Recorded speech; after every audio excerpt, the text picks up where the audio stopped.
வானம் பூமியும் மாறிடினும் உம் வார்த்தை மாறாதது.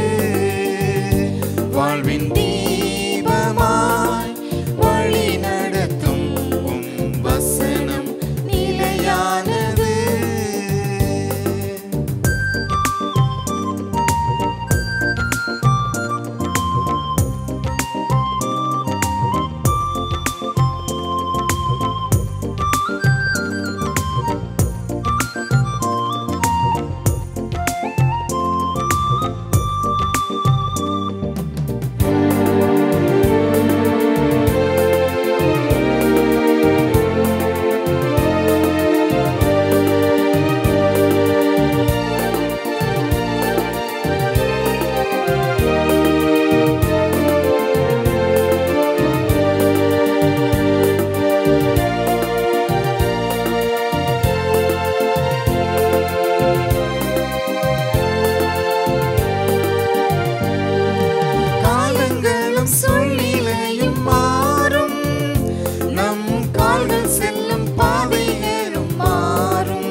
இயேசு கிறிஸ்துவின் இனிய நாமத்திலே உங்கள் அனைவருக்கும் எங்களுடைய அன்பான வாழ்த்துக்கள்.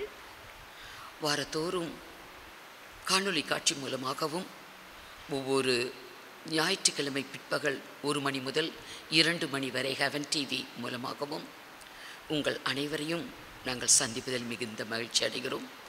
தேவனாகிய கர்த்தர் உங்களை ஆசீர்வதித்து காப்பாராக. கண்களை மூடி நாம் ஜெபிப்போம். சர்வ வல்லமையுள்ள எங்கள் தேவனாகிய கர்த்தாவே, நன்றி உள்ள உள்ளத்தோடு கூட கர்த்தருடைய நாமத்தை மகிமைப்படுத்துகிறோம். கர்த்தருடைய ஆவியானவர் இந்த வேளையிலும் கூட ஆண்டவரே உம்முடைய வார்த்தைகளை எங்களுக்கு அருளுகிற தயவுக்காய் ஸ்தோத்திரம். கேட்கிற அருமையான தெய்வ பிள்ளைகளுக்கு ஆவி ஆத்துமா சரீரத்துக்கு பயனுள்ளதாய் விளங்க கர்த்தாவே நீர் கிருபை அருளும். இயேசுவே, இந்த வேளையை நீர் வழிநடத்தி தாரும். கர்த்தருடைய நாமத்துக்கு மகிமை உண்டாகட்டும். துதிகன மகிமையில் நமக்கு ஏறெடுக்கிறோம். இயேசு கிறிஸ்துவின் மூலமாய் வேண்டிக் கொள்கிறோம் பரிசுத்த பிதாவே, ஆமென்.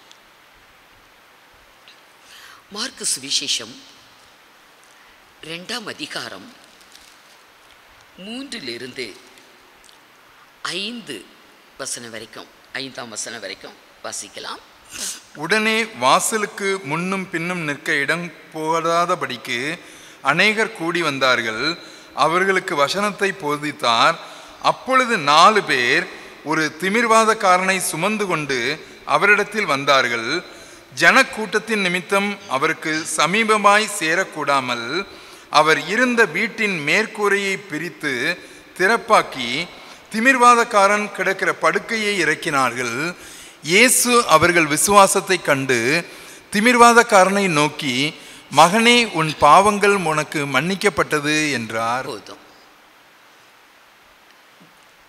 தேவன் மனிதனாய் இந்த உலகத்தில் மனுஷகுமாரனாய் பாவிகளை ரட்சிக்க அவர் வந்தபோது இஸ்ரவேல் தேசம் எங்கும் அவர் பட்டணங்கள் தோறும் கிராமங்கள் தோறும் சுற்றி நடந்து அவரிடத்தில் வந்த வியாதியஸ்தர்கள் யாவரையும் குணப்படுத்தினார். அநேகர் அவரை தேடி வந்தார்கள். இவரும் அநேகரை சந்தித்தார். இங்கே ஒரு வீட்டில் திரளான ஜனங்கள் கூடி வந்திருக்காங்க இவருடைய வார்த்தையை கேட்பதற்கு. இடமே இல்லை. அப்படிப்பட்ட சந்தர்ப்பத்தில் ஒரு 4 பேர் திமிர்வாதமுள்ள ஒரு மனிதனை சுமந்து கொண்டு வராங்க. உள்ளுக்கு போகிறதுக்கு அவரிடத்தில் நெருங்குவதற்கு வழியே இல்லை. உடனே அவர்கள் அந்த வீட்டின் மேற்கூரையை பிரித்து படுக்கையோடு அவனை அப்படியே உள்ளுக்கு இறக்குறாங்க. அது கரெக்டாக அப்படி கர்த்தர் நின்று கொண்டு இருக்கிற, அவர் உட்கார்ந்து பேசி கொண்டு இருக்கிற அந்த இடத்துல அப்படியே இறங்குது. அவர்களுடைய விசுவாசத்தை இயேசு கிறிஸ்து பார்த்து திமிர்வாதக்காரனை நோக்கி, மகனே, உன் பாவங்கள் உனக்கு மன்னிக்கப்பட்டது என்றார். அதில் கொஞ்சம் வேத பாரகர் இப்படியெல்லாம் கொஞ்சம் பேர் இருக்கிறாங்க. ஒரு சலசலப்பு. பாவங்களை மன்னிக்க இவர் யார் என்று அவங்களுக்குள்ள நினைக்கிறாங்க. அதை தம்முடைய ஆவிகளே அறிந்து அவர் சொல்லுவார், பாவங்களை மன்னிக்க மனுஷகுமாரனுக்கு அதிகாரம் உண்டு என்பதை நீங்கள் அறிந்திருக்க வேண்டும் என்று சொல்லிவிட்டு அந்த மனிதனை பார்த்து, நீ எழுந்து உன் படுக்கையை எடுத்துக்கொண்டு உன்னுடைய வீட்டுக்கு போ என்று உனக்கு சொல்லுகிறேன் என்றார். நீ எழுந்து உன் படுக்கையை எடுத்துக்கொண்டு உன் வீட்டுக்கு போ என்று உனக்கு சொல்லுகிறேன் என்றார். உடனே அவன் எழுந்தான். படுக்கையை எடுத்துக்கிட்டு அவன் வீட்டுக்கு நடந்து போனான். சூழ்ந்து நின்ற ஜனங்கள் பார்த்து ஆச்சரியப்பட்டார்கள். நம்முடைய தேவனாகிய கர்த்தர் நம்மை சிருஷ்டித்தவர். இந்த உலகத்திலே அவர் நம்மை உருவாக்கினவர். அவருடைய சாயலை கொடுத்து, அவருடைய ரூபத்தை கொடுத்து, நாம் அவரை அறிந்து அவரை பின்பற்றி செல்லணும், அவரை மகிமைப்படுத்த வேண்டும், அவருக்கு பிரியமான இந்த ஒரே ஒரு வாழ்க்கையை வாழ வேண்டும் என்று தான் மனிதர்கள் எல்லாரிடத்துலையுமே அவர் சித்தம் வைத்திருக்கிறார். சிருஷ்டிகரை சந்திக்க அவர்கிட்ட போனால் ஆசீர்வாதங்கள் தான், விடுதலை தான், நன்மைகள் வாழ்வில் கிடைக்கும். ஆனால் இவனுக்கு தானா செல்ல முடியாது. 4 பேருடைய உதவி இருந்தால்தான் கர்த்தரிடத்தில் போக முடியும். 4 பேருடைய உதவியோடு சென்றாள். இப்போ கர்த்தர் சொல்லுகிறார், இனி உன் வாழ்க்கையில் உனக்கு 4 பேர் தேவையில்லை. உன்னை 4 பேர் தூக்கிட்டு வந்தாங்க, இறக்குனாங்க. ஆனால் இனி உன் வாழ்விலே உனக்கு தேவையில்லை, நீயே எழுந்து கால் ஊன்றி நில் என்று பவுலுக்கு சொன்னார். சவுலாய் இருக்கும் போது, இப்பொழுதே நீ எழுந்து கால் ஊன்றி நில் என்று சொன்னார். அந்த மாதிரி நீ உன் படுக்கையை எடுத்துக்கொண்டு, நீயே எழுந்து உன் படுக்கையை எடுத்துக்கொண்டு உன் வீட்டுக்கு போ. அவன் உடனே யாரோட உதவியும் தேவையில்லை. அவன் படுக்கையை எடுத்துக்கிட்டு நடந்து போகிறான். ஜனங்கள் பார்த்து ஆச்சரியப்பட்டு, இப்படி நம்ம ஒரு காலம் கண்டதில்லை என்று தேவனை மகிமைப்படுத்தினார்களாம். அருமையானவர்களே, ஏதோ துவக்கத்தில் நமக்கு 4 பேர் தேவைதான் கர்த்தரிடத்தில் போகிறதுக்கு. அல்லது உலகத்தில் ஒரு காரியம் என்றாலும் பலருடைய உதவியை நாடுறோம். நம்மளா இயங்க முடியல, நம்மளா கிரியை செய்ய முடியல, 4 பேருடைய உதவி நமக்கு தேவையாக இருக்குது. அதுதான் வாழ்க்கை என்று அதிலேயே நம்ம நிலைச்சிருக்கக்கூடாது. ஏதோ ஒரு முறை வாழ்விலே நமக்கு சிலருடைய உதவி நமக்கு தேவைதான். ஆனால் கர்த்தரோட சித்தம், நீயே எழுந்துரு, நீயே எழுந்து காலூன்றி நில். கர்த்தர் பலப்படுத்துகிறார், கர்த்தர் வழி நடத்துகிறார், கர்த்தர் நம்மோடு கூட இருக்கிறார். அநேகருடைய வாழ்வில் கர்த்தர்கிட்ட போகிறதுக்கு 4 பேர் தூண்டணும், 4 பேர் ஏவணும், 4 பேர் எழுப்பணும், 4 பேர் கூட்டிகிட்டு போகணும். அந்த மாதிரிப்பட்ட ஒரு வாழ்வை பார்க்கிறோம். இன்றைக்கு நம்மை சிருஷ்டித்த கர்த்தர், அவரை சந்திக்க நமக்கு எதுக்கு 4 பேர்? நாமே கர்த்தரிடத்தில் நெருங்க முடியும், கர்த்தரிடத்தில் போக முடியும். மோசேயை பார்க்கலாம்.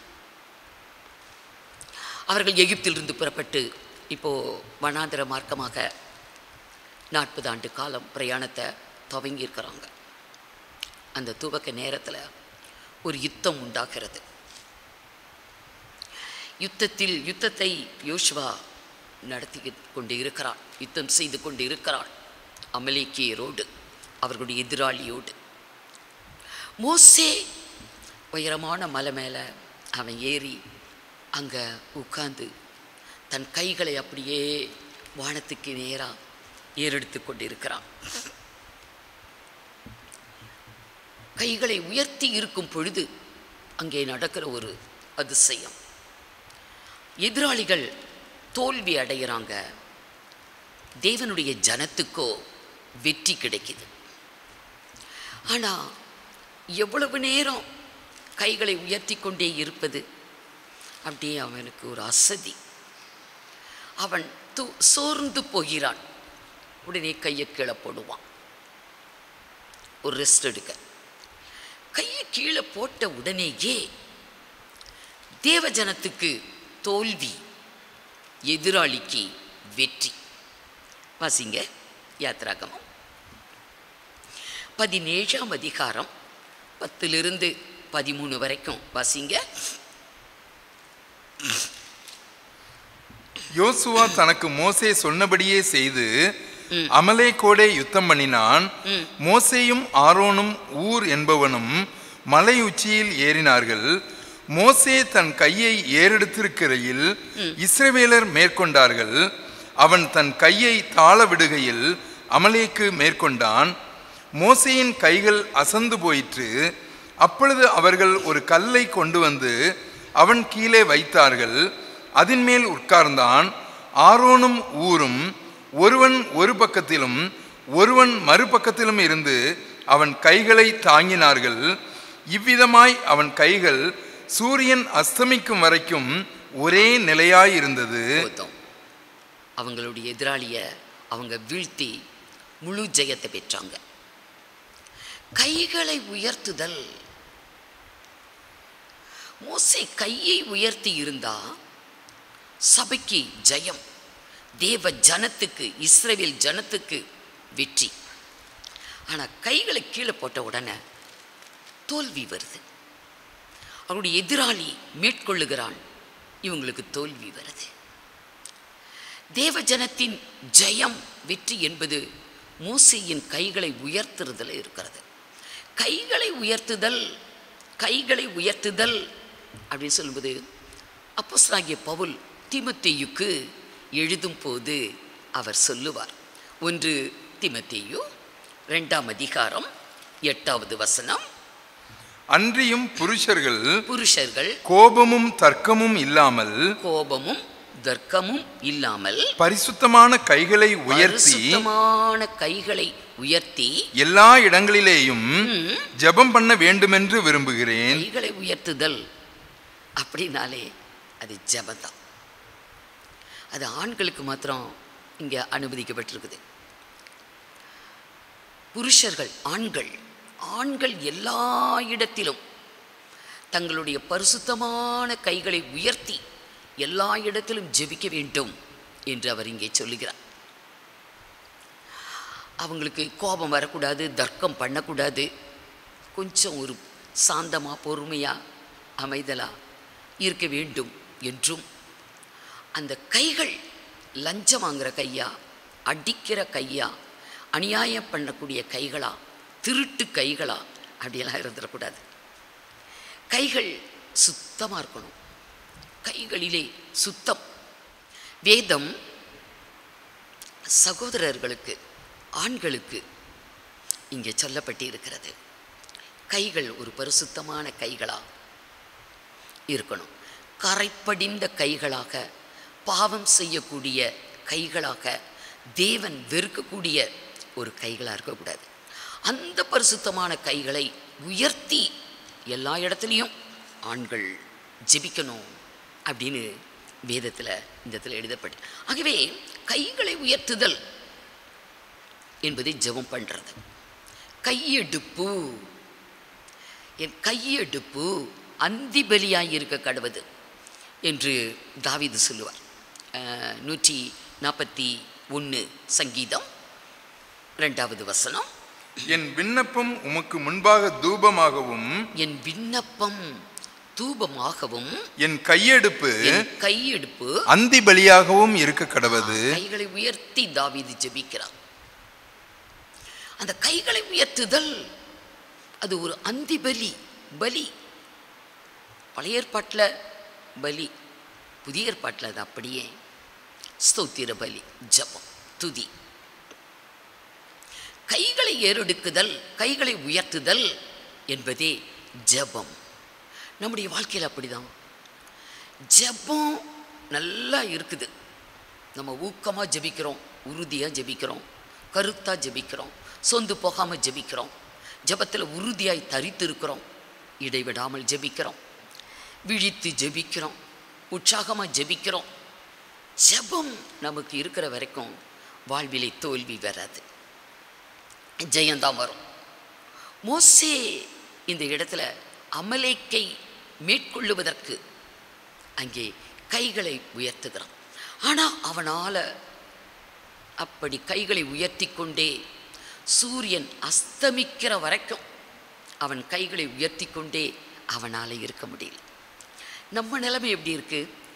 நம்மளும் அப்படிதான். இயேசு சொன்னார், சோர்ந்து போகாம எப்பொழுதும் ஜெபம் பண்ணுங்கள் என்று லூக்கா 18:1 சொல்லுவார். சோர்ந்து போகாமல் எப்பொழுதும் நம்ம ஜெபிக்கணும் அப்படின்னு சொல்லப்பட்டிருக்கும். இடைவிடாம ஜெபிக்கணும், கருத்தோடு ஜெபிக்கணும். இப்படி ஜெபத்தில் உறுதியாய் தரித்திருக்க வேண்டும் என்று வேதம் சொன்னாலும் நம்மால் முடியல. நம்மளும் அப்பப்போ உற்சாகமாக ஜெபிப்போம், திடீர்னு அப்படி டவுன் ஆகிடுவோம், தவண்டு போயிடுவோம், ஜெபிக்கவே முடியல.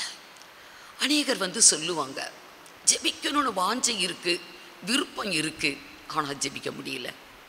ஒன்றும் நேரம் இல்லை, நேரம் இருந்தால் ஜெபிக்கக்கூடிய அந்த உற்சாக மனது இல்லை, அப்படியே உறக்கம் வந்துடுது. சிந்தனைகள், எண்ணங்கள் அப்படி எங்கெங்கேயோ போய் சிதறடிக்கப்படுது. அந்த ஒரு மனதோடு கூட கர்த்தரோடு கூட அப்படி ஜெபிக்க முடியல. கர்த்தர் சொன்னார், 1 மணி நேரமாவது என்னோடு கூட விழித்திருக்க கூடாதா அப்படின்னு சொன்னார். அப்படி ஜெபிக்க முடியல என்று அநேகருடைய அங்கலாய்ப்பு. மோசே கைகளை உறுதியாய் அவள் ஜெபத்தில் தரித்திருக்க முடியல, தூக்கி வைக்க முடியல. அப்படி அசதியாகிறது, அசந்து போகிறான். ஆகவே ஊர் ஆரோன் 2 பேரும் கூட போகிறாங்க. ஒரு கல் எடுத்து கீழே போட்டு அந்த கல்லில் அவனை உட்கார வைத்து ஒரு பக்கம் ஊரும் ஒரு பக்கம் ஆரோனும் கைகளை தாங்கி கொண்டு இருக்கிறாங்க. சூரியன் அஸ்தமிக்கிற வரைக்கும் கைகளை தாங்கி கொண்டு இருக்கிறாங்க. முற்றிலும் எதிராளிகளை முறியடித்தார்கள். அமலேக்கியரை முற்றிலும் முறியடித்தார்கள். 2 பேர் தாங்கின பிறகு ஜெபிக்க முடியுது. இன்றைக்கு நம்முடைய வாழ்வில் கூட அப்படிதான். ஜெபத்துக்கு நம்மளை தாங்கிறதுக்கு 2 பேர் வேணும். அதனால தான் எங்களுக்காக ஜெபம் பண்ணுங்க, எங்களுக்காக ஜெபம் பண்ணுங்க, எங்களுக்காக ஜெபம் பண்ணுங்க அப்படின்னு கேட்குறோம். ஏன் நம்மால் ஜெபிக்க முடியல? நமக்கும் கர்த்தருக்கும் இடையே யார் வேண்டும்? ஆனால் ஒரு கூட்டம் இருக்கிறாங்க, எங்ககிட்ட சொல்லுங்க, ஜெப உதவி தேவை என்றால் எங்களிடத்துல சொல்லுங்க, நாங்கள் ஜெபம் பண்ணுறோம், நாங்கள் ஜெபம் பண்ணுறோம் அப்படின்னு சொல்லி நாங்கள் ஜெபிக்கிறோம், காணிக்கை அனுப்பி வையுங்க அப்படின்னும் கேட்கக்கூடிய கூட்டங்கள் இருக்கிறாங்க.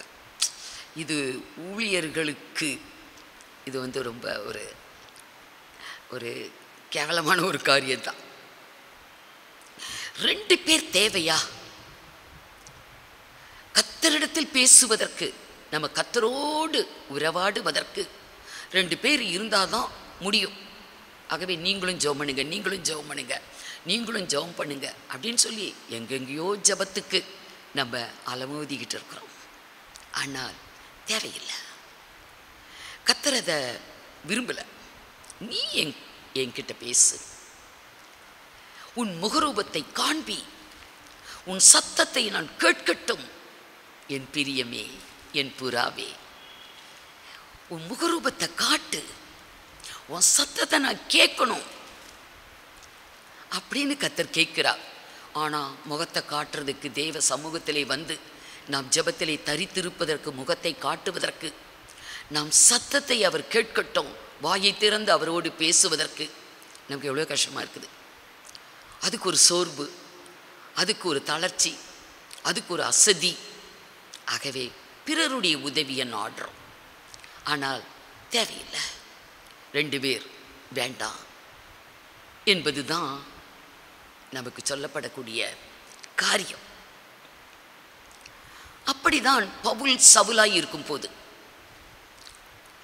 பவுல் சவுலாய் இருக்கும் போது அவன் வந்து சபையை ரொம்ப நாசப்படுத்தி கொண்டு இருக்கிறான். அப்போஸ்தலர் 8ஆம் அதிகாரம் 3வது வசனத்தில் 3, அவன் பிரயாணமாய் போய் 8ஆம் அதிகாரம் 3வது வசனம், சவுல் வீடுகள் தோறும் நுழைந்து, சவுல் வீடுகள் தோறும் நுழைந்து புருஷரையும் ஸ்திரீகளையும் இழுத்து கொண்டு போய், புருஷர்களையும் ஸ்திரீகளையும் இழுத்து கொண்டு போய் காவலில் போடுவித்து சபையை பாழாக்கி கொண்டிருந்தான். அன்றைக்கு சபை சிதறடிக்கப்பட்டது, ஜனங்கள் எல்லாம் சிதறடிக்கப்பட்டாங்க. ஆங்காங்கே போனாங்க, போன இடத்துல எல்லாம் அவர்கள் சுவிசேஷத்தை அறிவித்தாங்க. ஊழியம் வளர்ந்தது. சவுல் என்பவன் பிரதான ஆசாரியனிடத்துல போய் லெட்டர் வாங்கிக்கிட்டு தமஸ்குவில் இருக்கிற ஆலயத்துக்கு போய் அங்கே இருக்கிற பெண்களையும் ஆண்களையும் அவங்கள அடித்து உதைத்து சிறையில் போடணும் என்று தமஸ்கு என்ற இடத்துக்கு போகிறான்.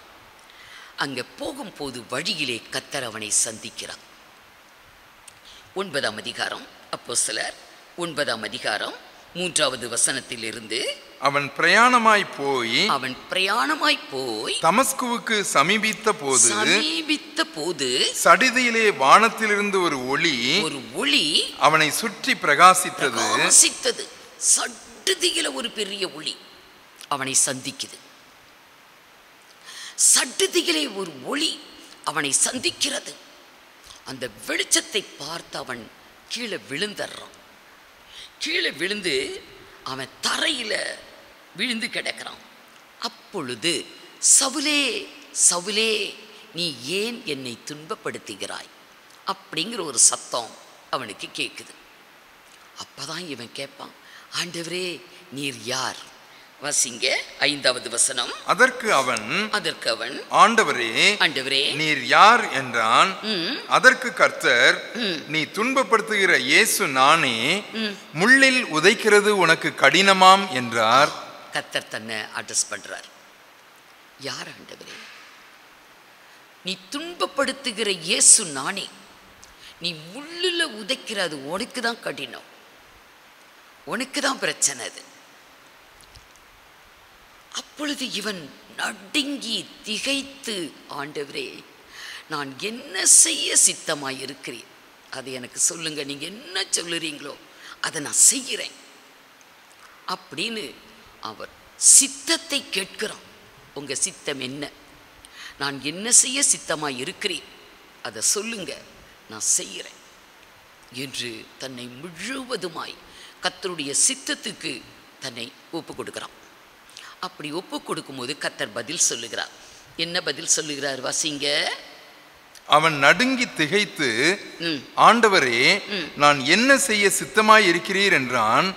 அதற்கு கர்த்தர், நீ எழுந்து பட்டணத்திற்குள்ளே போ, நீ செய்ய வேண்டியது அங்கே உனக்கு சொல்லப்படும் என்றார். நீ என்ன செய்யணும்? உன் பேரில் என்னுடைய சித்தம் என்ன என்கிற காரியம் பட்டணத்துக்குள்ள போ, அங்கே உனக்கு அது அறிவிக்கப்படும். அப்படியே அவன் எழும்புறான். அடுத்த வசனம் பாருங்க. அவனுடனே கூட பிரயாணம் பண்ணின மனுஷர்கள் 8 சவுல் தரையிலிருந்து அப்படி எழும்புறான். பட்டணத்துக்குள்ள போ, அங்கே நீ செய்ய வேண்டிய சித்தம் உனக்கு அறிவிக்கப்படும் என்று உடனே தரையிலிருந்து அவன் எழுந்து தன் கண்களை திறந்த போது ஒருவரையும் காணவில்லை. அவனுக்கு பார்வை இல்லை, யாரையும் பார்க்க முடியல. அவனுக்கு கண்களிலே பார்வை இல்லை. தரையிலிருந்து எழும்புறான், ஒருவரையும் காணவில்லை. அப்பொழுது கைலாகு கொடுத்து அவனை தமஸ்குவுக்கு கூட்டிக் கொண்டு போனார்கள். 2 பேர் கைலாகு கொடுத்து அவனை கூட்டிட்டு போறாங்க. மோசேக்கு 2 பேர் தாங்கினார்கள். ஜபம் பண்ணுறதுக்கு 2 பேர் நம்மளை தாங்கணும், தூண்டணும். இல்லை நமக்காக உக்காந்து அவங்க ஜபம் பண்ணணும். நாம கர்த்தரோடு கூட பேச முடியல, அவரோடு ஜெபிக்க முடியல, அவரோடு நேரத்தை செலவிட முடியல. இங்கே சவுலை பார்க்கிறோம். அவன் எழுந்தான் தரையிலிருந்து. ஆனால் பார்க்குறான், சுற்றி முற்றி ஒன்றுமே தெரியல கண்ணுக்கு. 2 பேர் அவனுக்கு கைலாக கொடுத்து தான் பட்டணத்துக்குள்ள அவனை அங்கே கூட்டிகிட்டு போகிறாங்க. ஆனால் கர்த்தருடைய வார்த்தை என்ன? அவன் சாட்சி சொல்லுவான். அப்போஸ்தலர் 26ஆம் அதிகாரம் 15-16 வசனத்தில் கர்த்தர் தனக்கு செய்த சாட்சியை அந்த இடத்துல அவன் சொல்லுவான் பாருங்க. அப்போஸ்தலர் 26ஆம் அதிகாரம் 15-16. அப்பொழுது நான் ஆண்டவரே நீர் யார் என்றேன். அதற்கு அவர் நீ துன்பப்படுத்துகிற இயேசு நானே, நீ இப்பொழுது நீ எழுந்து. அதற்கு கர்த்தர் சொன்னார், நீ இப்ப செய்ய வேண்டிய காரியம் என்ன? இப்பொழுது நீ எழுந்து காலூன்றி நில். உனக்கு 2 பேர் கையிலாக கொடுக்கணும்னு அவசியம் இல்லை. இப்பொழுது நீ எழுந்து காலூன்றி நில். உன்னை நான் எதற்காக தெரிந்து கொண்டேன்? என்னுடைய சித்தம் உன் மீது என்ன? சித்தத்தை தேவன் அங்கே வெளிப்படுத்துகிறார்.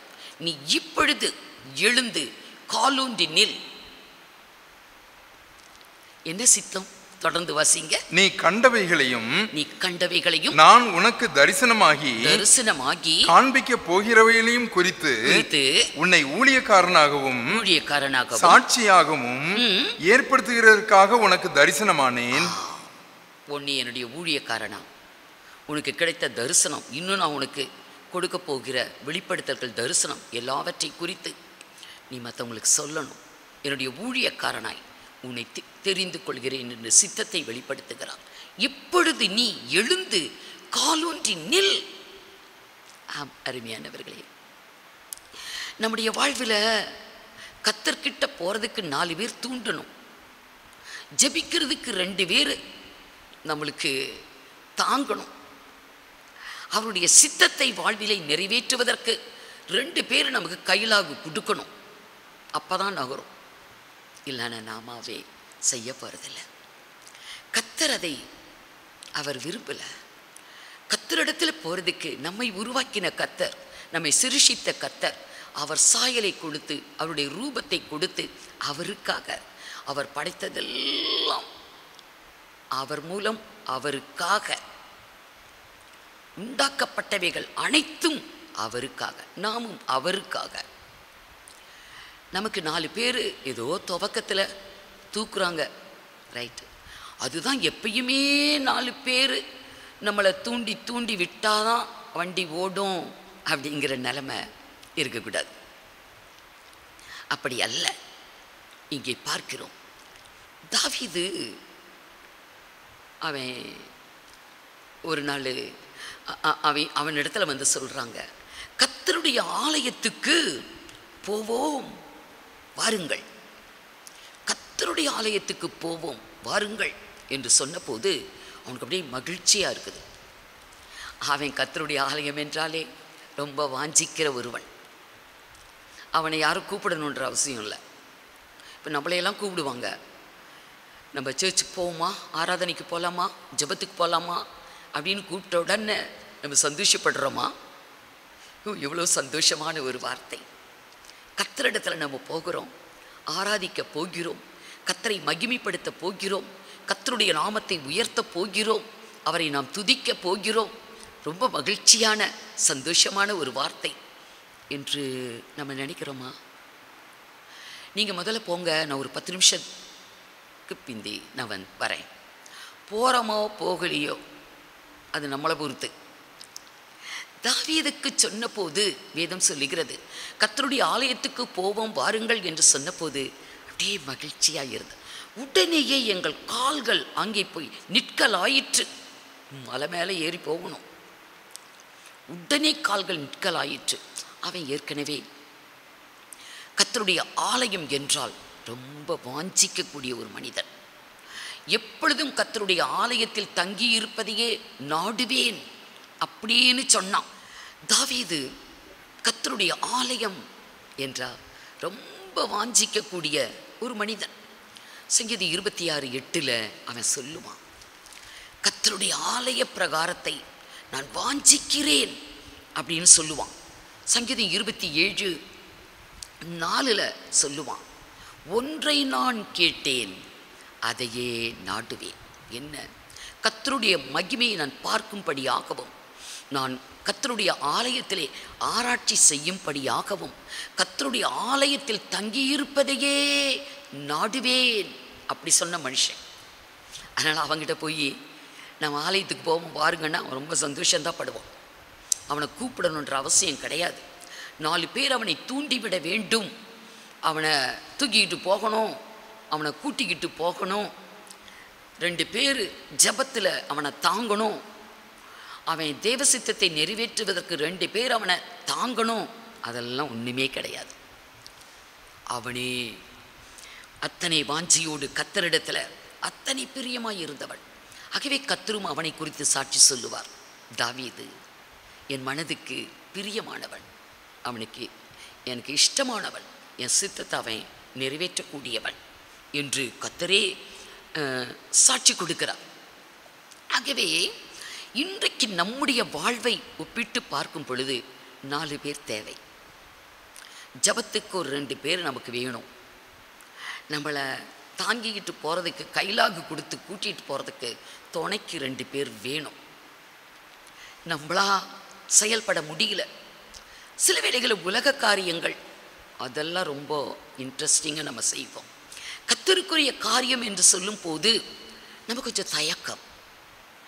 சில பேரோட வாழ்வில் உலக காரியமாக இருந்தாலும் சரி, கர்த்தருக்குரிய காரியமாக இருந்தாலும் சரி, எல்லாத்துக்குமே 4 பேர் வேணும். தானாக செயல்பட முடியாது அப்படிங்கிற சூழ்நிலையில் இருக்கிறோம். அதை தேவன் ஒருபோதும் விரும்புகிறது இல்லை. அவருடைய நோக்கம் சித்தம். மோசே கைகளை உயர்த்தி இருக்கும் பொழுது அமலேக்கியர் முறியடிக்கப்பட்டாங்க. தேவ ஜனத்துக்கு ஜெயம் கிடைத்தது. அங்கே யுத்தம் செய்து கொண்டு இருப்பவன் யோசுவா. இது நம்மளுக்கு நல்லா தெரியும். கைகளை உயர்த்தினாதான் வெற்றி, கைகளை கீழே போட்டால் நமக்கு தோல்வி என்ற ஒரு அருமையான பாடத்தை அவன் கற்றுக்கொண்டவன். மோசேயுக்கு பின்பு தேவ ஜனத்தை யோசுவா தான் நடத்திக்கிட்டு போகிறான். அப்போ ஆயி பட்டணத்தை முறியடித்து அதை மேற்கொள்ள வேண்டும். அந்த யுத்தம் நடைபெறும் போது யோசுவா என்ன செய்தான்? யோசுவா 8ஆம் அதிகாரம் 26வது வசனம், 8:26. ஆயின் குடிகளை எல்லாம் சங்கரித்து தீருமட்டும், ஆயின் குடிகளை எல்லாம் சங்கரித்து தீருமட்டும் யோசுவா ஈட்டியை நீட்டிக்கொண்டிருந்த தன் கையை மடக்கவே இல்லை. ஆயின் ஜனங்களை முறியடிக்கிற வரைக்கும். மேல முந்தின வசனம், ஆண்களையும் பெண்களையும் எத்தனை பேர்? 12,000 பேரா? 12,000 பேர். 12,000 பேர், 12,000 பேர் அன்றைக்கு முறியடிக்கப்பட்டாங்க. நாள் முழுவதும் யுத்தம் நடந்து கொண்டிருக்கிறது. யோசுவா தன் கைகளை உயர்த்தின கைகளை அவன் மடக்கவே இல்லை. முழுவதும் சங்கரித்து தீர்மட்டும். யார் தாங்குனா? 4 பேர் தூக்கிட்டு போனாங்களா? 2 பேர் கைகளை தாங்கினாங்களா? 2 பேர் அவனை கையிலாக கொடுத்து கூட்டிட்டு பண்ணாங்களா? இல்லை. யோசுவா தனித்து அவன் கைகளை நீட்டிக்கொண்டே இருக்கிறான். யுத்தம் ஜெயமாய் முடியும் மட்டும் 100க்கு 100 அது வெற்றியோடு முடிகிற வரைக்கும் தன் கைகளை அவன் கீழே போடவே இல்லை. கர்த்தர் அதை நம்மிடத்துல எதிர்பார்க்கிறார். 2 பேர் எனக்காக ஜெபம் பண்ணுங்க, 2 பேர் எனக்கு கையிலாக கொடுங்க, 4 பேர் என்னை தூக்கிட்டு போங்க, எனக்கு ஒரு தூண்டுதலாக இருக்கணும் என்றெல்லாம் அவன் எதிர்பார்க்கல. ஏன்னா அவன் நல்லா தெரிந்திருந்தான், ஜெபம் பண்ணினாதான் வெற்றி, ஜெபம் இல்லைன்னா தோல்வி. மோசேயுக்கு வந்த அந்த அனுபவம், அந்த காரியம் நன்றாய் இவன் அறிந்திருந்தான். ஆகவே பாருங்க, கைகளை யுத்தம் முடியும் மட்டும் கைகளை கீழே போடவே இல்லை. கைகளை உயர்த்தி கொண்டே இருந்தான். அது எவ்வளோ ஒரு கஷ்டமான ஒரு காரியம்.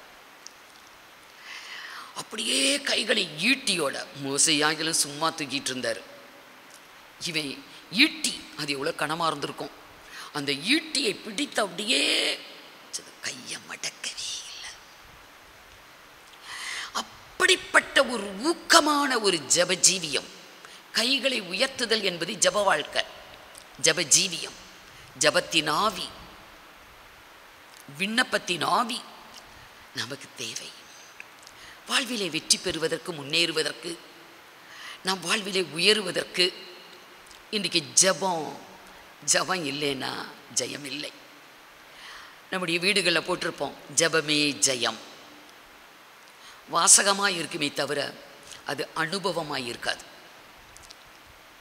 ஜபமே ஜெயம். ஆகவே தான் இயேசு சொன்னார் லூக்கா 18:1, சோர்ந்தே போகாதீங்க. ஜெபம் பண்ணுவதற்கு நீங்க சோர்ந்தே போகக்கூடாது என்று இயேசு சொன்னார். பவுல் எழுதுவார் சபைக்கு, ரோமர் 12:12, ஜெபத்திலே உறுதியாய் தரித்திருங்கள். ஆனால் நம்மளால ஜெபிக்க முடியல. நமக்கு ஜெபிக்கணும்னு ஆசை தான், விருப்பம்தான், ஒன்றும் நேரம் இல்லை. 2வது, ஜெபிக்கக்கூடிய அந்த வாஞ்சை, விருப்பம், அது அப்படியே கொஞ்சம் கொஞ்சம் குறைஞ்சி போகுது. அதையும் நம்ம ஜெயித்து ஜெபத்தில் தரித்திருந்தா அந்த ஜெபம் கர்த்தரோடு கூட நம்ம தரித்திருக்கக்கூடியதாக இல்லாமல் போயிடும். நினைவுகள் எங்கேயோ போகும், எண்ணங்கள் எங்கேயோ போகும், சிந்தைகளெல்லாம் எங்கேயோ போகும். ஆனால் கர்த்தர் சொன்னார், ஆண்டவராக இயேசு கிறிஸ்து அவர் சொன்ன ஒரு வார்த்தை. மத்தேயு சுவிசேஷம் 26ஆம் அதிகாரம் 40-41. பின்பு அவர் சீஷர்களிடத்தில் வந்து அவர்கள் நித்திரை பண்ணுகிறதை கண்டு பேதுருவை நோக்கி, நீங்கள் 1 மணி நேரமாவது என்னோட கூட விழித்திருக்க கூடாதா? சீஷர்களை பார்த்து அவர் கேட்ட ஒரு கேள்வி, என்னோடு கூட ஒரு மணி நேரம் என்னோடு கூட விழித்திருக்க கூடாதா? அப்படி விழிச்சிருந்தா என்ன நடக்கும்? என்ன கிடைக்கும்? நீங்கள் சோதனைக்கு உட்படாதபடிக்கு விழித்திருந்து ஜெபம் பண்ணுங்கள். சோதனை வராது. நம்முடைய வாழ்க்கையில எவ்வளவு சோதனை, குடும்பத்தில் எவ்வளவு சோதனை, கணவர் மூலம் சோதனை, மனைவி மூலம் சோதனை, பிள்ளைகள் மூலம் சோதனை, நம்முடைய பெற்றோர் மூலம், நம்முடைய உடன் பிறப்புகள் மூலம், உறவினர்கள் மூலம், நண்பர்கள் மூலம் எத்தனை பிரச்சனைகளை நம்ம சந்திக்கிறோம். வேலை ஸ்தலத்தில், சமுதாயத்தில், சபையில் பிரச்சனை இல்லாத இடமே கிடையாது. எவ்வளோ சோதனைகள் நம்முடைய வாழ்க்கையில் நம்ம அனுபவிக்கிறோம், எதிர்கொள்ளுறோம். ஆனால் நீங்கள் சோதனைக்கு உட்படாதபடிக்கு 1 மணி நேரம் என்னோடு கூட விழித்திருக்க கூடாதா என்று கர்த்தர் கேட்டார். ஆனால் அவங்களால முடியல. அதுக்கு பிறகு எவ்வளோ சோதனைகள் வந்தது. தூங்கவே இல்லை, தூங்காமல் இருந்தாங்க. இயேசுவை பிடித்து கொண்டு போய் அவரை சிறுமைப்படுத்தின போல நம்மளையும் அது போல செய்வாங்களோ என்று அவங்க பயந்து தூங்கவே இல்லை. ஆகவே அவங்களால ஜெபிக்க முடியல, தூக்கம் மேற்கொண்டது. அப்போ தான் கர்த்தர் கேட்டார், ஒரு மணி நேரம் என்னோடு கூட விழித்திருக்க கூடாதா? நாம் 2 மணி நேரம் 3 மணி நேரம் கூட நாம் ஜெபம் பண்ணுவோம். ஆனால் கர்த்தரோடு கூட இருந்தோமா? நம்முடைய நினைவு சிந்தனை எல்லாம் இன்றைக்கு அரஸ்ட் பண்ணப்பட்டு நாம் இன்னைக்கு அறை வீட்டில் இருந்து அறை கதவுகளை எல்லாம் பூட்டி நம்முடைய ஐம்புலன்களையும் அடக்கி இன்னைக்கு கர்த்தரோடு கூட அப்படி அவரையே நினைத்து அவரிடத்திலேயே பேசி அப்படிப்பட்ட ஒரு அனுபவம் நமக்கு இருக்குதா? அப்படிப்பட்ட ஒரு ஜெபம் நமக்கு தேவை. இன்றைக்கு கர்த்தர் நம்மிடத்தில் எதிர்பார்க்கிறார். ஆனால் நம்ம ரொம்ப ஈஸியாக சும்மா ஒரு ஜெபத்தை பண்ணிக்கிட்டு, நீங்கள் எனக்காக ஜெபிங்க, நீங்கள் ஜெபிங்க. அதுக்கும் நிறைய ஏஜென்ட்டுங்க இருக்கிறாங்க. எங்ககிட்ட சொல்லுங்கள், நாங்கள் ஜெபிக்கிறோம், எங்ககிட்ட சொல்லுங்கள், நாங்கள் ஜெபிக்கிறோம் அப்படின்னு கேட்குறதுக்கும் ஆட்கள் இருக்காங்க. இல்லை, யோசுவா தன் கையை உயர்த்தி இருந்தான், வெற்றி பெறும் வரைக்கும் முழுவதும் ஆயை அழித்து தீர் மட்டும், சங்கரிக்க மட்டும் அவன் தன் கைகளை கீழே போடல. கர்த்தர் நம்மிடத்தில் எதிர்பார்க்கிற காரியம் அதுதான். எபிரேயர் 13ஆம் அதிகாரம் 15வது வசனம்.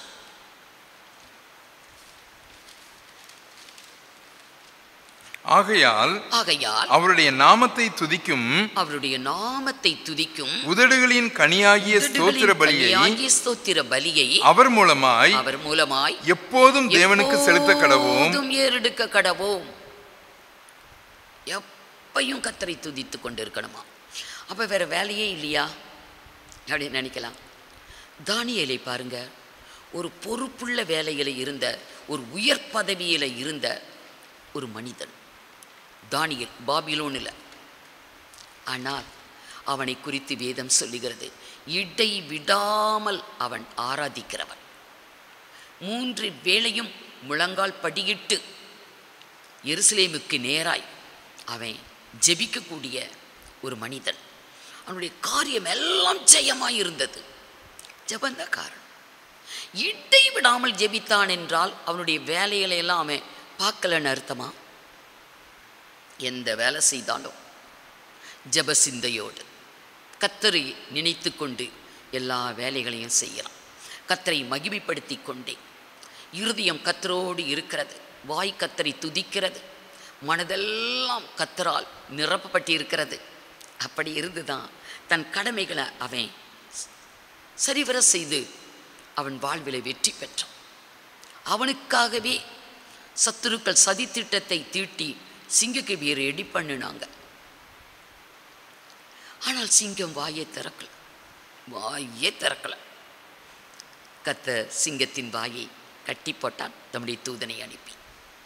சத்துருக்கள் வெட்கப்பட்டார்கள். இவனுக்கோ ஜெயம். ஜெபம் வாழ்வில ஜெயத்தை கொண்டு வரக்கூடியது. ஆகவே தான் ஜெபம், அந்த ஜெப வாழ்க்கை நமக்கு இருக்கணும். 2 பேர் நமக்கு தேவையில்லை. நாமே ஜெபிக்கணும்.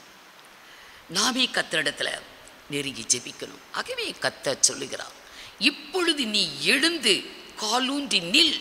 2 பேர் உனக்கு கையிலாக கொடுத்துக்கிட்டு இருக்கிறாங்க, தேவையில்லை. 2 பேர் கையை தாங்கிக்கிட்டு இருக்கிறாங்க, தேவையில்லை. 4 பேர் தூக்கி சுமந்துக்கிட்டு இருக்கிறாங்க, உன்னை தூண்டி விடுவதற்கு யாரும் தேவையில்லை. இப்பொழுது நீ எழுந்து காலூன்றி நில். ஒரு சப்பானியான ஒரு மனுஷன் இருந்தான். பேதுருவும் யோவானும் 9ஆம் மணி நேரத்திலே தேவாலயத்துக்கு போவாங்க. ஜெபவேளையாகிய 9ஆம் மணி நேரம், அது ஜெபவேளை. அந்த நேரத்தில் போகிறாங்க. அங்கே வாசல் அருகே ஒரு சப்பானியான ஒரு மனிதனை பிச்சை எடுப்பதற்கு கொண்டாந்து வைப்பாங்க. தூக்கி கொண்டாந்து உட்கார வைப்பாங்க.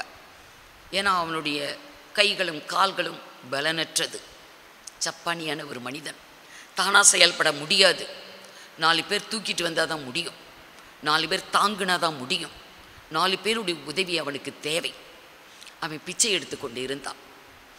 பேதுருவிடத்திலும் யோவானிடத்திலும் பிச்சை கேட்குறான். அப்படி பிச்சை கேட்கும்போது அவங்க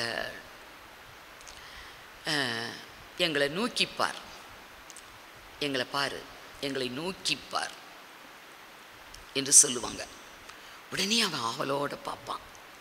பிச்சை எது, அவன் பொண்ணு வெள்ளி ஏதோ நமக்கு நிறைய கொடுக்க போகிறாங்க போல இருக்குது, இனிமேல் பிச்சையே எடுக்க வேண்டாம், அவ்வளோ நிறைய கொடுக்க போகிறாங்க என்று எதிர்பார்க்குறான்.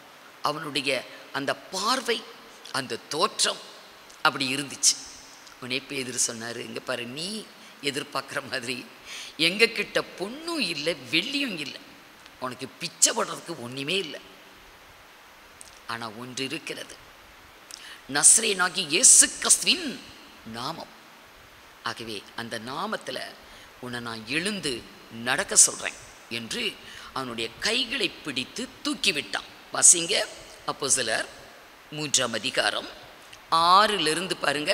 அப்பொழுது பேதுரு, வெள்ளியும் பொன்னும் என்னிடத்தில் இல்லை, என்னிடத்தில் உள்ளதை உனக்கு தருகிறேன், நசரேனாகிய இயேசு கிறிஸ்துவின் நாமத்தினாலே நீ எழுந்து நட என்று சொல்லி வலது கையினால் அவனை பிடித்து தூக்கிவிட்டான். உடனே அவனுடைய கால்களும் கரடுகளும் பலன் கொண்டது. அவன் குதித்து எழுந்து நின்று நடந்தான். நடந்து குதித்து தேவனை துதித்து கொண்டு அவர்களுடனே கூட தேவாலயத்திற்குள் பிரவேசித்தான். இந்த இடத்துல பார்க்கிறோம், அவன் பேதுரு தன்னுடைய வலது கையினால் அவனை பிடித்து தூக்கிவிட்டான். ஆனால் அவன் எழும்பும் போது பேதுருடைய அவன் பிடிச்சு தூக்குனானே அந்த இதில் எலும்புல குதித்து எழும்புறான். பேதுரு தன்னுடைய வலது கையினால் அவனை தூக்கிவிட்டு நீ எழுந்து நட அப்படின்னு சொல்லி தூக்கி விடுறான். ஆனால் அவன் எழும்பும் போதே எப்படி எழும்பினானா, குதித்து எழும்புறான். குதித்து எழும்பி நின்று நடந்து திருப்பியும் அவன் குதிச்சு தேவனை என்ன பண்றான், துதிக்கிறான். அந்த பகுதியை மீண்டும் வாசிங்க. அவன் குதித்து எழுந்து நின்று நடந்தான். நடந்து குதித்து தேவனை துதித்து கொண்டு அவனுக்கு சந்தோஷம். கால்கள் இல்லை. நடக்கிற மனிதனை பார்த்து எத்தனை ஆசைப்பட்டிருப்பான். நம்மளும் இது போல் நடந்தா நம்ம ஏன் பிச்சை எடுக்கணும்? நாமவே உழைத்து நம்ம வாழலாமே. கால்களும் இல்லை, கைகளும் இல்லை, நம்ம நிலைமை இப்படி இருக்குதே என்று எத்தனையாய் அவன் ஃபீல் பண்ணியிருப்பான். இப்போ அவன் சந்தோஷம் அவனுக்கு தாங்க முடியல. எழும்பும் போதே குதித்து எழும்பி நின்று நடந்தான். நடந்து திரும்பவும் குதிக்கிறான். குதித்து குதித்து தேவனை துதிக்கிறான். எவ்வளோ ஒரு சந்தோஷம்! நசரேயனாகிய இயேசு கிறிஸ்துவின் நாமத்திலே நீ எழுந்து நட என்ற வார்த்தை அவனுடைய கைகளையும் கால்களையும் கரடு முரடாய் இருந்ததை பலப்படுத்தினது. அவனுக்கு கிடைத்த சுகத்தை குறித்து பேதுரு இந்த இடத்துல எழுதுவார்.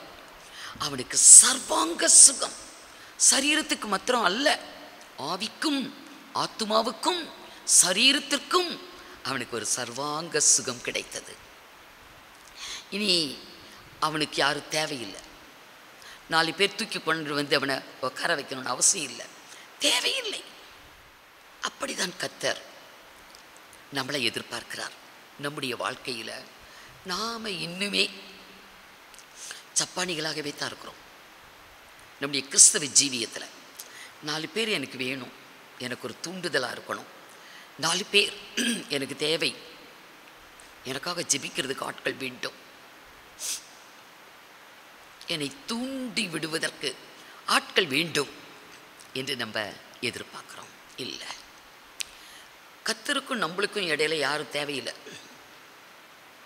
நம்ம நேரடியாக கர்த்தர்கிட்ட போக முடியும்.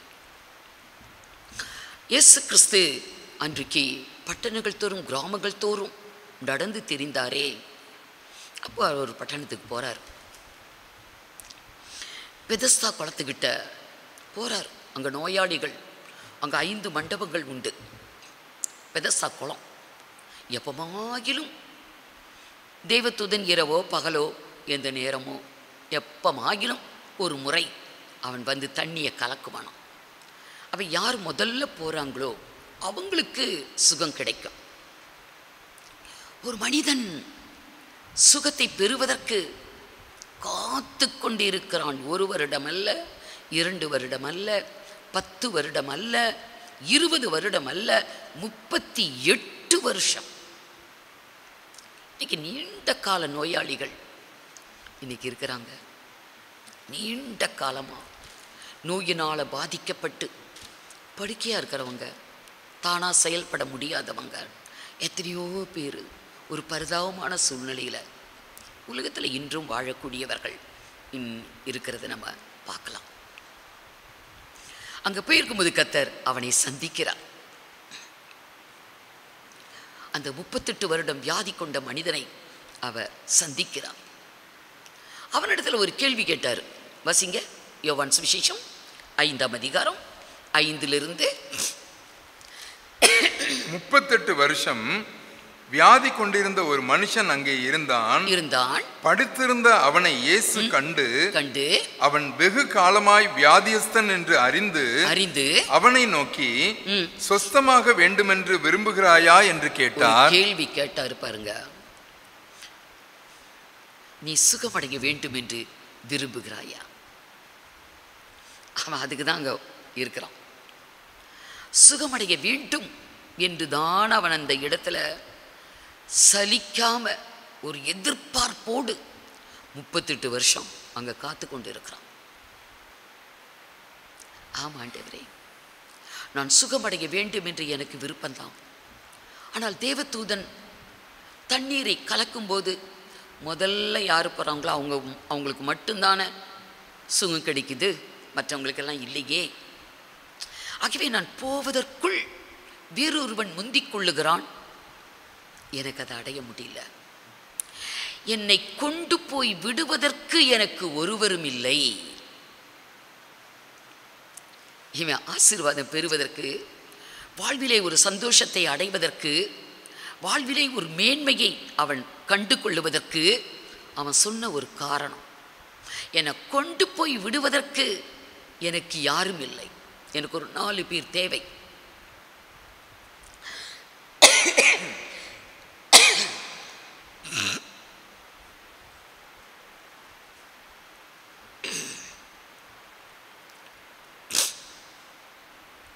என்னை தூக்கிட்டு போகிறதுக்கு 4 பேர் தேவை. எனக்காக ஜெபிக்கிறதுக்கு 2 பேர் தேவை. எனக்கு கையிலாக கொடுக்கறதுக்கு 2 பேர் தேவை. கர்த்தரிடம் போவதற்கு, ஜெபிக்கிறதுக்கு, அவருடைய சித்தத்தை நிறைவேற்றுவதற்கு இன்றைக்கு நம்ம யாரும் இல்லை. எனக்கு துணைக்கு யாரும் இல்லை, எனக்கு உதவிக்கு யாரும் இல்லை, எனக்கு ஒரு தூண்டுகோலாய் யாரும் இல்லை, எனக்கு ஒரு வழிகாட்டியாய் யாரும் இல்லை என்பது தான் நம்ம குறையாக இருக்குது. அதை நம்ம சொல்லுறோம். அதை தான் இவன் சொல்கிறான், எனக்கு யாரும் இல்லை. அதற்கு கர்த்தர் என்ன சொன்னார்? உனக்கு ஆள் இல்லையா? நீயே எழுந்து உன் படுக்கையை எடுத்துக்கிட்டு போ. நீயே எழும்பு, உனக்கு யார் வேண்டும்? அந்த திமிர்வாதக்காரனை 4 பேர் தூக்கிட்டு வந்தாங்க. அவனுக்கு என்ன சொன்னார்? நீ எழுந்து உன் படுக்கையை நீயே எடுத்துக்கிட்டு போ, உனக்கு தேவையில்லை. 4 பேர் தேவையில்லை. யோசுவாவுக்கு 2 பேர் தேவையில்லை. கைகளை தாங்கிறதுக்கு அவனுக்கு 2 பேர் தேவையில்லை. அப்போ நமக்கு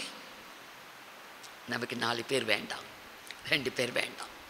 இப்பொழுது நீ எழுந்து காலூன்றி நில் அப்படின்னு தான் பவுலுக்கு சொன்னார். இப்பொழுது நீ எழுந்து காலூன்றி நில். ஆனால் எனக்கு யாரும் இல்லை.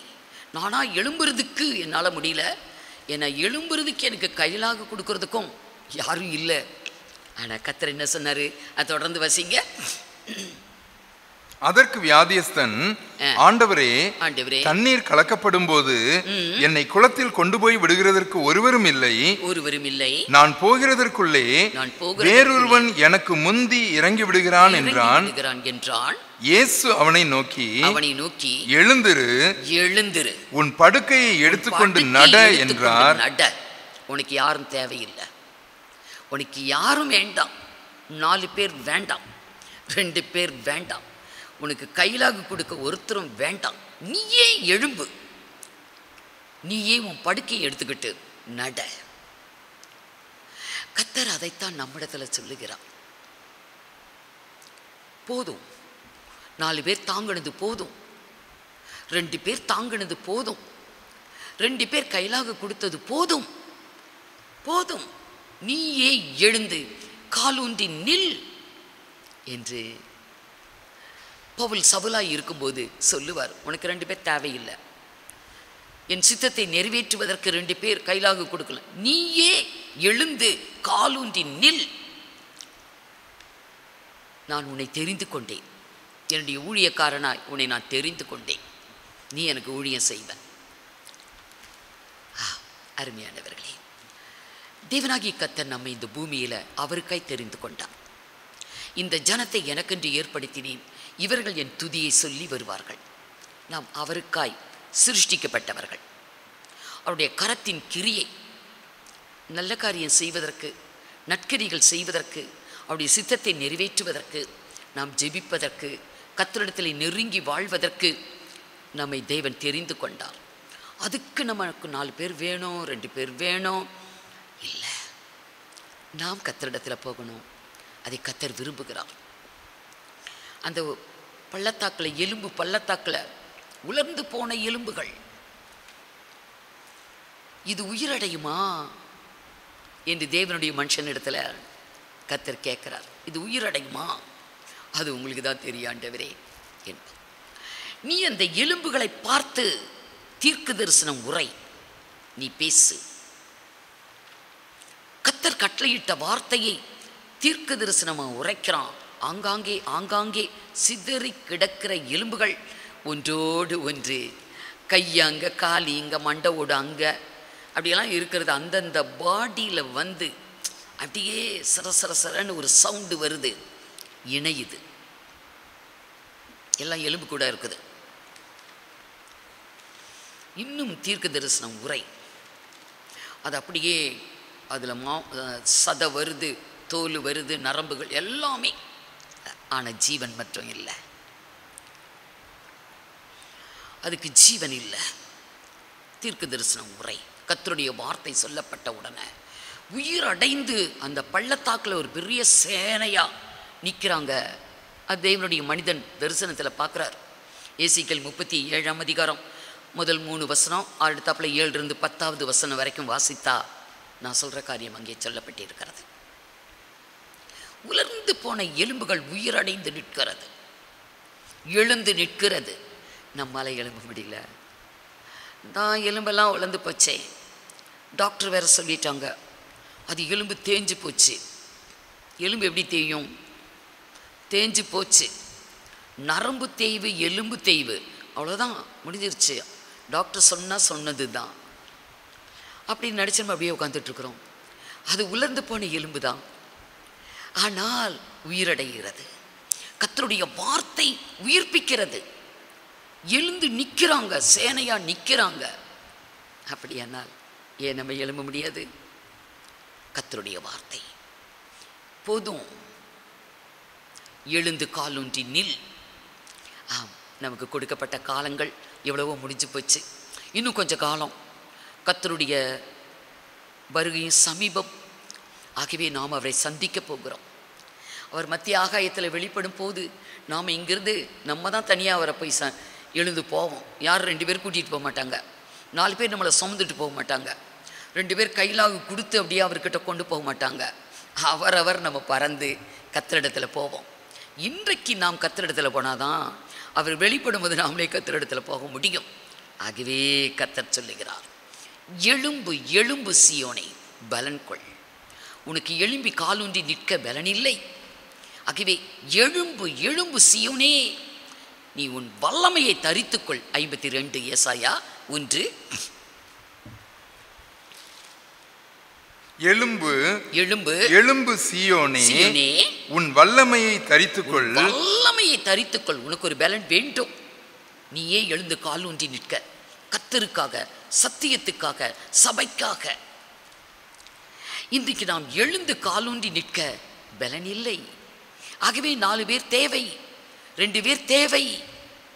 வேண்டாம். பலன் அடைந்தா நமக்கு யாரும் தேவையில்லை. ஏசாயா 60:1. எழும்பி பிரகாசி, எழும்பி பிரகாசி, உன் ஒளி வந்தது, உன் ஒளி வந்தது, உன் வெளிச்சத்தின் இடத்திற்கு. கர்த்தருடைய மகிமை உன் மேல் உதித்தது உதித்தது. இதோ இருள் பூமியையும் காரிருள் ஜனங்களையும் மூடும். ஆனாலும் உன்மேல் கர்த்தர் உதிப்பார், அவருடைய மகிமை உன்மேல் காணப்படும்.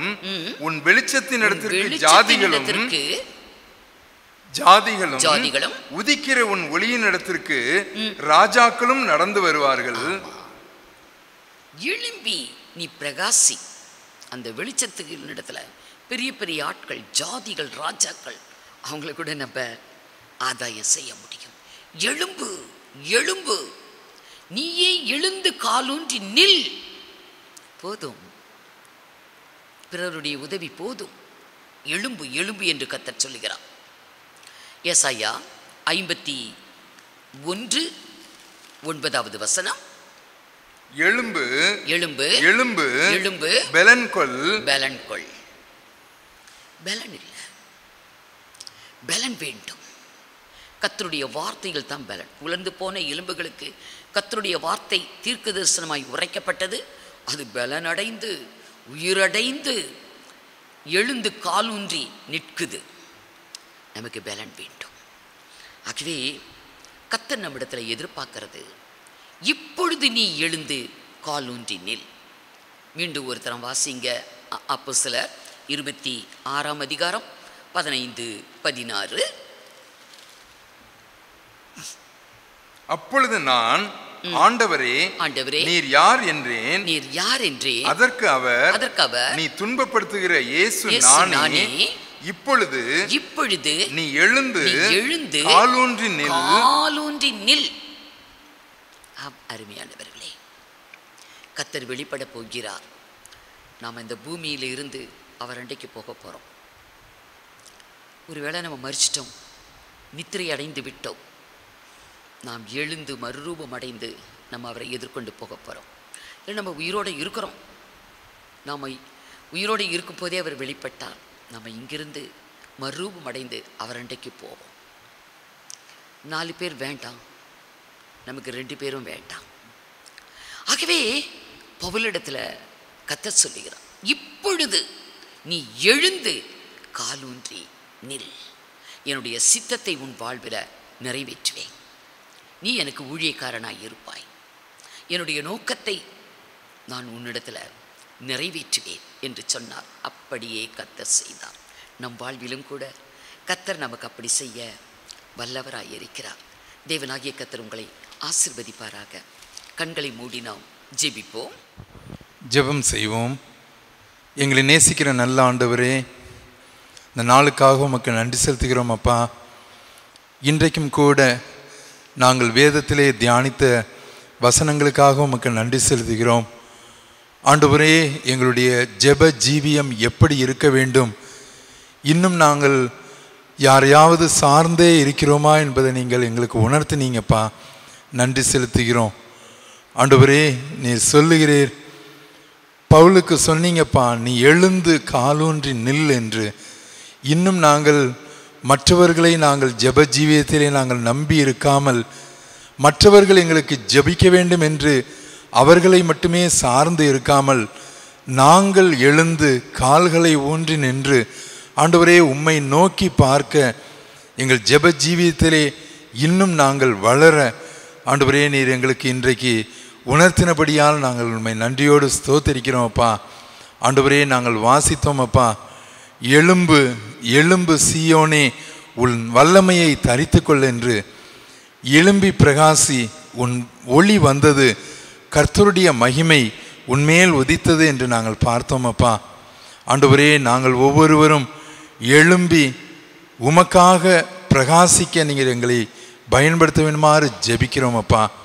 ஆண்டவரே ஒருவேளை நாங்கள் மற்றவர்களையே சார்ந்து எங்களுக்காக ஜெபம் செய்ய நாங்கள் சோர்ந்து போய் இருக்காமல் கர்த்தாவே, நாங்கள் எழும்பி பிரகாசிக்க நீர் எங்களுக்கு உதவி செய்யணுமாறு ஜெபிக்கிறோம் ஆண்டவரே. தாவீதை போல கர்த்தரிடத்தில் நான் ஒன்றை கேட்டேன், அதையே நாடுவேன், கர்த்தருடைய மகிமையை பார்க்கும்படியாகவும் ஆலயத்திலே நான் ஆராய்ச்சி செய்யும்படியாகவும் என் ஜீவனுள்ள நாளெல்லாம் கர்த்தருடைய ஆலயத்தில் தங்கியிருப்பதையே நாடுவேன் என்று சொன்னது போல கர்த்தாவே, நாங்களும் உறுதியாய் உம்மை பற்றி கொண்டு நாங்கள் ஜெபத்திலே உறுதியாக இருந்து நாங்களும் மற்றவர்களுக்காக ஜெபிக்க எங்களுடைய ஜெப வாழ்க்கையை நாங்கள் சீர்தூக்கி பார்க்க நீர் எங்களுக்கு உணர்த்தினீங்கப்பா.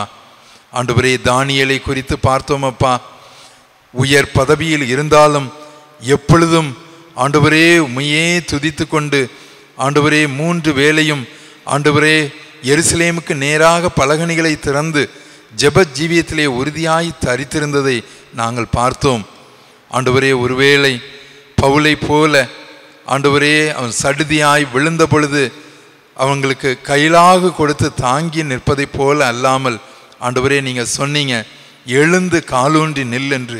அவன் எவ்வளவாய் உமக்காக மகிமையாய் பிரகாசித்தான் என்று பார்த்தோமப்பா.